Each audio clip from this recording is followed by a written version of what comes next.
seems like you have tickets for these events. How do you sustain that? How do you deploy your two very popular candidates? It's a great question. I mean, I think the thing that I've been talking about this campaign since the beginning, Nicole, is that we're going to have 7 very close states, more states we compete in certainly, but 7 that are just true toss-ups in this election. And we've been building campaigns and an infrastructure in those states from the beginning, designed to win a close race, designed to mobilize voters, to have offices, to have a presence in community, to engage people. And that infrastructure has been built. And so when the vice president was endorsed by the president a couple weeks ago, we already had that coming weekend, 2,300 events planned in battleground states. And so when that incredible enthusiasm came over and it was huge and palpable and real, it had a place for it to go. It wasn't just a fire with newspaper. It was a fire built with some real sturdy logs to keep the flame going. And that's what we have to do, is find a place for folks to come in, to continue to engage them, to have them bring in their own friends and neighbors and other volunteers, and to create voter contact opportunities and make this a community event, something that they are a part of. That was what we did in Obama in the 08 campaign, the 12 campaign, and I think we're replicating that to a great degree right now with this campaign.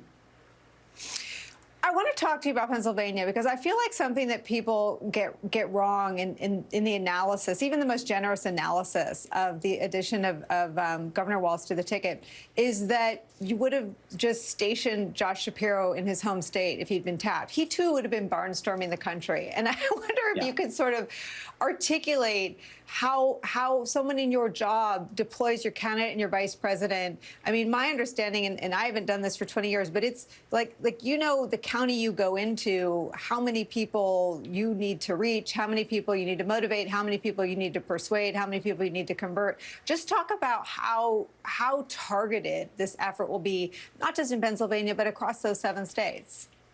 Sure. I mean, I'll look at Wisconsin right here. So we're in the Blue Wall today. You're in Eau Claire, a town of 71,000 people in a Republican congressional district.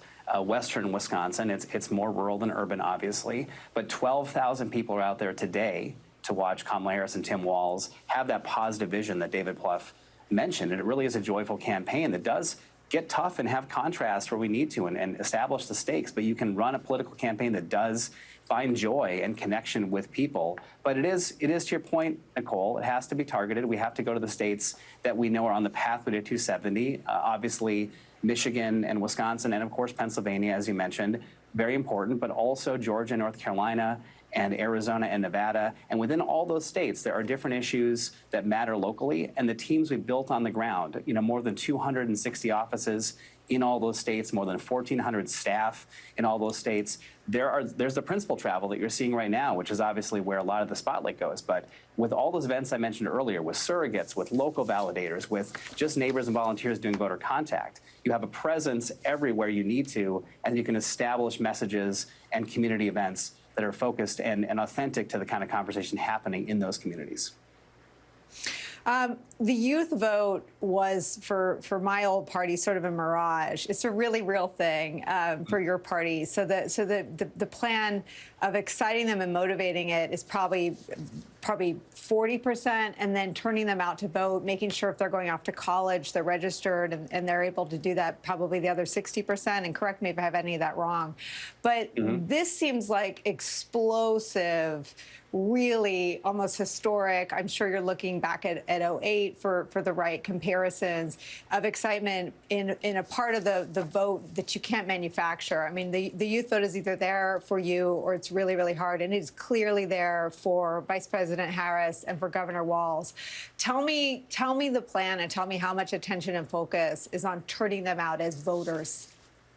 Yeah, I mean, there's a great youth program here that we run on the campaign that engages folks and has throughout the campaign. But as we head into the fall, as you mentioned, Nicole, with the college campuses coming back online, it's another great opportunity to have a shot in the arm. But the thing I'll say about young voters, and young voters are not just college kids, they're voters under 30, right, who maybe are starting a family or trying to start a family or worried about some of the key issues that are just like the issues the rest of America faces. They do care about issues. They care about climate change. They care about cost. They care about, having safe communities. They care about gun violence prevention. They care about the things that this campaign believes believes in and talks about all the time. And to David Pluff's point, they don't want a campaign that is denigrating America itself, denigrating the people in America, and being mean. They want a campaign they can feel a part of something. And I think we've created that with this ticket and with the momentum you're seeing. But with that youth vote and with all the other coalitions we're trying to keep together, we need all of that, because despite the enthusiasm, and it's wonderful, it's great, it's palpable, the races are still going to be very, very close. There's some political gravity in this country that we have to recognize. And so all of this, to me, is additive to our path to victory, but doesn't predict a path to victory. We have to do the hard work and continue to mobilize folks to win these tight races across all the battlegrounds. I heard Vice President Harris describe herself as the underdog. I know that's always music to the ears of folks in your job. You have to always run as an underdog if the polls shift, even more so that people aren't complacent. What are sort of the three things that keep you up at night for the next 90 days? Well, I think we have to keep growing and scaling as we have to give people a place to activate that enthusiasm, energy in this campaign and talk to folks. We know the Trump campaign will try some things. We know what they did in 2020 by refusing to accept the result of the election. We know that they will have an effort to make it harder for folks to vote. We have a very big and strong voter protection team that thinks all the time about those barriers that will get put up in front of people to deny them an opportunity to participate in this democracy. So we're prepared for that. But I think, truthfully, the biggest challenge is going to be to harness all of this and turn it into something that is targeted to the voters we need to win, to keep people focused, and to recognize that the election is going to be difficult and tough, and that we're having a wonderful moment now, but we know it's going to be a difficult slog throughout. That's just how elections in America are today. But I think